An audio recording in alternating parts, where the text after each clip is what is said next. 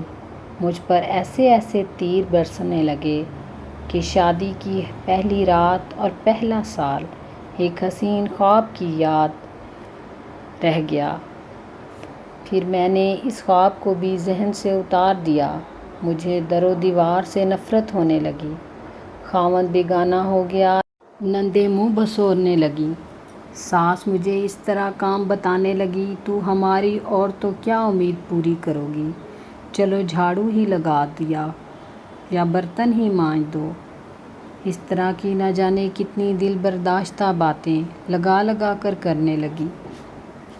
سب سے زیادہ مجھے جس چوٹ نے ادموہا کیا وہ یہ تھی کہ مجھ سے میری سہیلیاں چھوٹ گئیں۔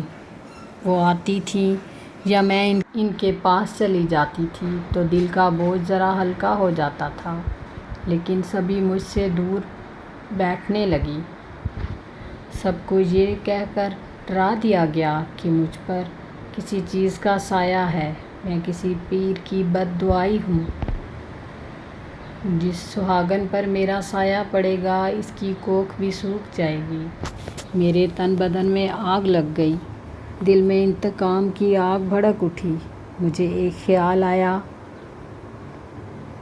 کہ اگر میں جوابی کارروائی کے طور پر ساس اور نندوں کے منہ لگی تو وہ میرے خاوند کو بھڑکا کر مجھے طلاق دلا دیں گی۔ اگر طلاق کا تعلق صرف میری ذات سے ہوتا تو میں پرواہ نہ کرتی۔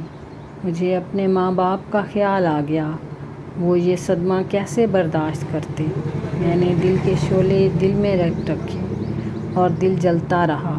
میکے کی ایک سہیلی نے میرا ساتھ نہ چھوڑا، وہ میری ہمراز تھی، ہماری دوستی گہری تھی۔ ازدواجی زندگی کے چھٹے سال مجھے اشارہ مل گیا کہ اب طلاق کے سوا کوئی چارہ نہیں۔ میں سوچنے لگی اگر مجھے طلاق ہو گئی تو مجھ سے کوئی بھی شادی نہیں کرے گا، کیونکہ سب کو سسرال والے یہی کہیں گے کہ میں بچے جننے کے قابل نہیں ہوں۔ ان حالات میں جب طلاق کی تلوار میرے سر پر لٹکنے لگی تو میں ساس نندوں کی باتوں کو برداشت کرنے لگی، لیکن پھر بھی آئے روز جھک جھک ہونے لگی، مگر ہار مجھے ہی ماننی پڑتی، کیونکہ ماں باپ کی وجہ سے طلاق سے بہت ڈرتی تھی۔ ایک روز کچھ زیادہ ہی تو میں ہو گئی اور میں میکے گھر آ گئی کہ شام کو خاوند آئے گا تو واپس آ جاؤں گی۔ گھر آئی تو وہاں تالا لگا ہوا تھا۔ مجھے معلوم تھا کہ گھر والے اگر کہیں گئے ہو تو گھر کی چابی ساتھ والے گھر میں ہوتی ہے۔ میں ساتھ والے گئی تو وہاں اس گھر کا جوان سالہ آدمی اکیلا تھا۔ اس نے بتایا کہ میری ماں اور اس کی ماں اس کی خاطر کسی مزار پر منت ماننے گئی ہیں۔ یہ آدمی شادی شدہ تھا، اس کی اپنی بیوی سے نہیں بنتی تھی۔ اس آدمی سے پڑوسی ہونے کے ناطے سے اچھی جان پہچان تھی۔ اس کی بیوی 6-7 مہینے سے اپنے میکے میں تھی۔ یہ آدمی اپنی بیوی کو واپس نہیں لانا چاہتا تھا۔ اس نے مجھے بٹھا لیا اور اپنی بیوی کا رونا رونے لگا۔ میں نے بھی اسے اپنی مصیبت کی کہانی سنائی۔ میں نے اسے بتایا میں طلاق سے بہت ڈرتی ہوں، کیونکہ اس سے میرے ماں باپ کو بہت صدمہ پہنچے گا۔ کہیں خدا مجھے ایک بچہ دے دے تو سارا جھگڑا ختم۔ اس مسئلے پر باتیں کرتے کرتے یہ آدمی کچھ زیادہ ہی تکلفی پر اتر آیا۔ اچانک میرے انتقام اور بغاوت کا شعلہ اٹھا۔ میں نے دل میں سوچا مجھے ایک بچہ چاہیے، میرے خاوند کو کیسے پتہ چلے گا کہ یہ بچہ اس کا نہیں؟ میرے قدم ڈگمگانے لگے، میری جذباتی حالت میرے قابو سے باہر ہو گئی۔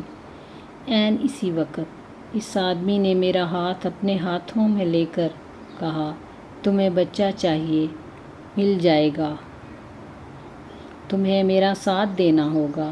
میں نے اس کی طرف دیکھا، ہماری نظریں ٹکرائیں۔ میں نے اس کی مسکراتی آنکھوں میں بچے کی جھلک دیکھی۔ میں نے اپنا ہاتھ اس سے نہ چھڑایا، وہ اٹھا اور اس نے کمرے کا دروازہ بند کر دیا۔ دروازے جب ایک دوسرے سے ٹکرائے تو یہ ذرا سا کھٹکا میرے سینے میں توپ کے دھماکے کی طرح گرجا۔ اچانک میری غیرت بیدار ہو گئی۔ میرا جسم اتنی زور سے کانپا جیسے کسی غیبی قوت نے مجھے جھنجھوڑ کر کہا ہو، آبرو کی خاطر مسلمان بیٹیاں جان پر کھیل جاتی ہیں۔ تم اتنی جلدی ہار گئی، خدا کی ذات سے مایوس نہ ہو، ہوش میں آؤ۔ وہ دروازہ بند کر کے میری طرف آیا اور میں اٹھ کھڑی ہوئی۔ میں نے اسے کہا مجھے معاف کر دینا، اور میں اس سے چابی لیے بغیر باہر آ گئی۔ میں نے گناہ نہیں کیا تھا، لیکن گناہ کا ارادہ ضرور کر لیا تھا۔ اب یہی ارادہ مجھے سانپوں کی طرح ڈس رہا تھا۔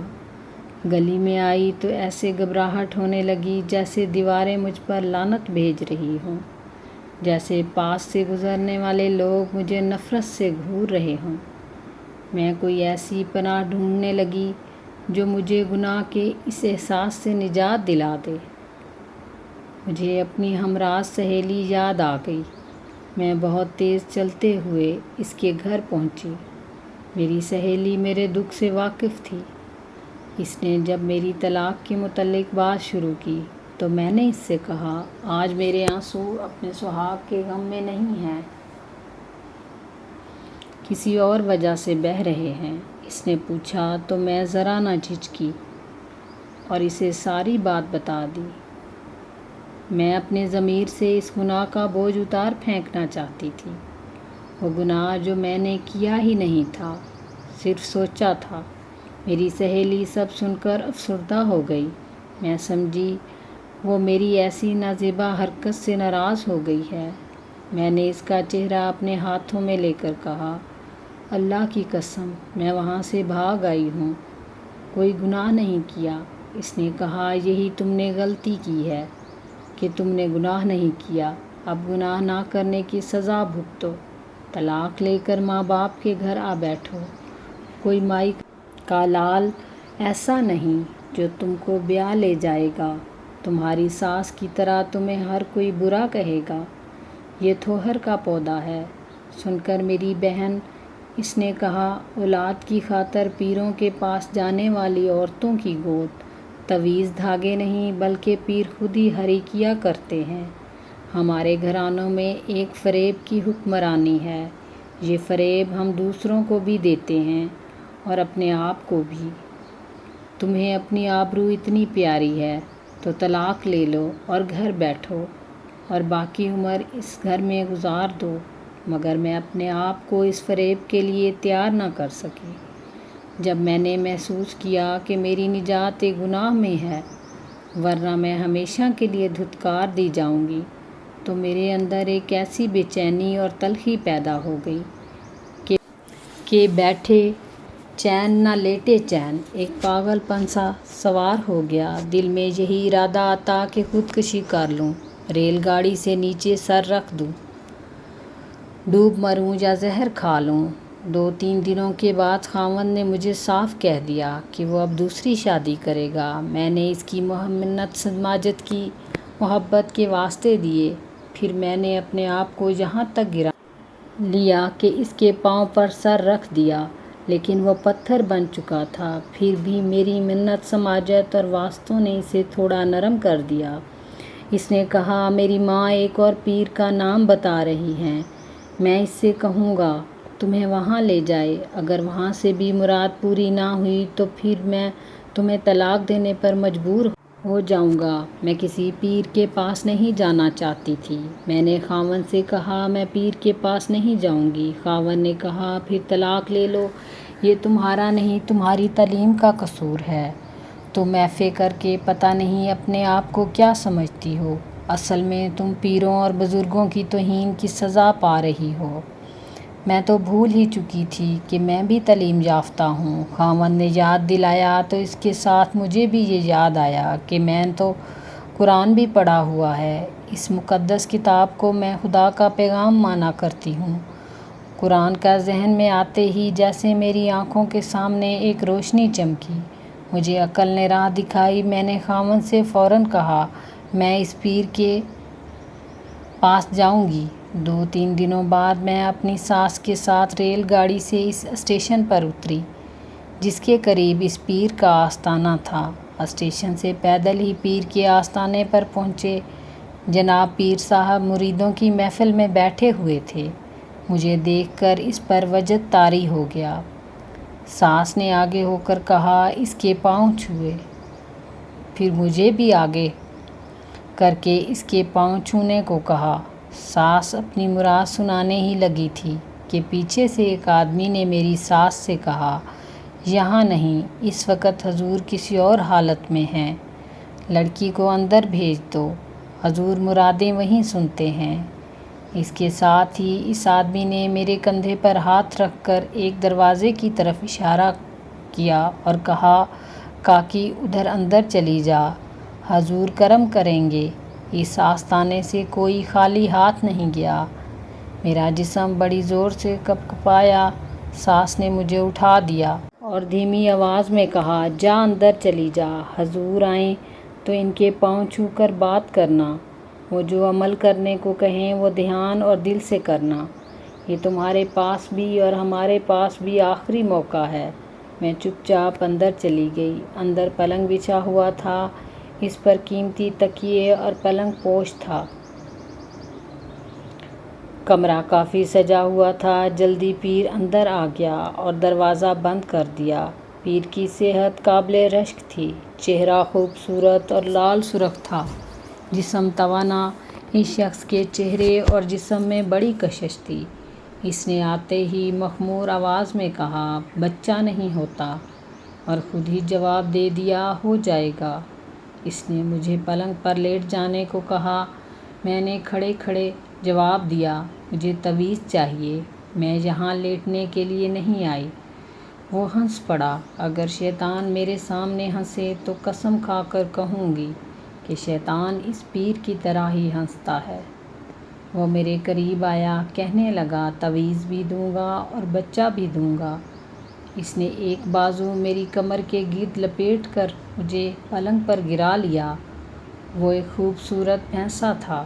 اسے دیکھ کر میں سمجھ گئی کہ جاہل عورتیں کیوں اس کی مریدنیاں ہیں۔ وہ مجھے بھی انہی عورتوں میں سے سمجھ رہا تھا۔ اس کے منہ سے سخت بدبو آ رہی تھی۔ مجھے نہیں معلوم یہ شراب کی بو تھی یا چرس کی۔ مجھے پلنگ پر گرا کر وہ پلنگ پر چڑھ آیا۔ میں اچھل کر پلنگ سے اٹھی اور اس سے 3-4 قدم دور ہٹ آئی۔ اس نے پیار سے مجھے اپنے پاس بلایا۔ اس نے کہا، میں تجھے ایسا تعویذ دوں گا۔ پھر معلوم نہیں وہ تعویذ کی کون سی کرامات بیان کرنے لگا۔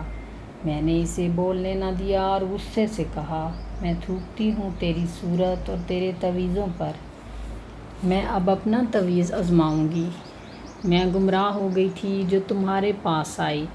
اس نے زور سے قہقہہ لگایا اور کہا، او پاگل لڑکی، اور ساتھ ہی پلنگ سے اٹھنے لگا۔ میں تیزی سے کمرے سے نکلی اور مریدوں کے بیچ سے تیز تیز چلتے ہوئے آستانے سے باہر آ گئی۔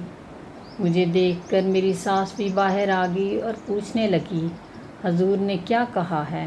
میں نے اسے کوئی جواب نہیں دیا۔ میرے ہونٹ سل گئے، زبان میں بولنے کی طاقت نہ رہی۔ میں شاید خود بھی وہ نہ رہی تھی جو اس گناہ خانے میں داخل ہونے سے پہلے تھی۔ ساس کچھ نہ کچھ بولتی رہی، لیکن میں چپ رہی۔ شام کے وقت ہم گھر پہنچے۔ میں نے ساس سے کہا، میں اپنے میکے جا رہی ہوں اور میں ماں کے گھر آ گئی۔ میری ماں مجھے دیکھ کر پریشان ہو گئی۔ میں نے اسے تسلی دی کہ اللہ کرم کرے گا، جو ہوگا انشاءاللہ بہتر ہوگا۔ میں رات ماں کے گھر رہی۔ آدھی رات کا وقت تھا۔ میں اس وقت تک سو نہیں سکی تھی۔ دماغ میں عجیب عجیب خیال آ رہے تھے۔ میں سوچ رہی تھی کہ گھروں کے اندر عورتوں کے ساتھ کیسی کیسی دھاندلیاں ہوتی ہیں، جن سے مجبور ہو کر عورتیں اپنی نجات کے راستے خود ڈھونڈنے لگتی ہیں۔ ان کی درپردہ حرکتیں ایک ایسا بھید ہیں جو ان کے علاوہ صرف خدا ہی جانتا ہے۔ ان عورتوں کے خاوند فخر سے گردنیں اکڑائے پھرتے ہیں۔ گھر کے سب افراد اس وقت گہری نیند میں تھے۔ میں نے وضو کیا اور الماری سے قرآن مجید نکالا اور چھت پر چلی گئی۔ ٹھنڈی یخ ہوا چل رہی تھی۔ میں قرآن فصیل پر رکھا، چھت کے ٹھنڈے فرش پر 2 نفل پڑھے۔ اس دوران میں اتنی زیادہ روئی میں اچھی طرح پڑھ بھی نہ سکی۔ نفل پڑھ کر میں قرآن ہاتھ میں لے کر کھڑی ہو گئی۔ اللہ مجھے معاف کرے، میں خدا سے مخاطب ہو کر بولی، اگر تیری ذات کا وجود ہے، اگر تیری کتاب برحق ہے تو مجھے اپنا آپ دکھا، مجھے اپنی کتاب کا کرشمہ دکھا، ورنہ میں اس کتاب کو لفظوں کا پلندہ سمجھوں گی اور ساری عمر تیرا نام نہیں لوں گی۔ پھر میں کھڑے کھڑے اتنا روئی کہ اپنا آپ سنبھالنا مشکل ہو گیا۔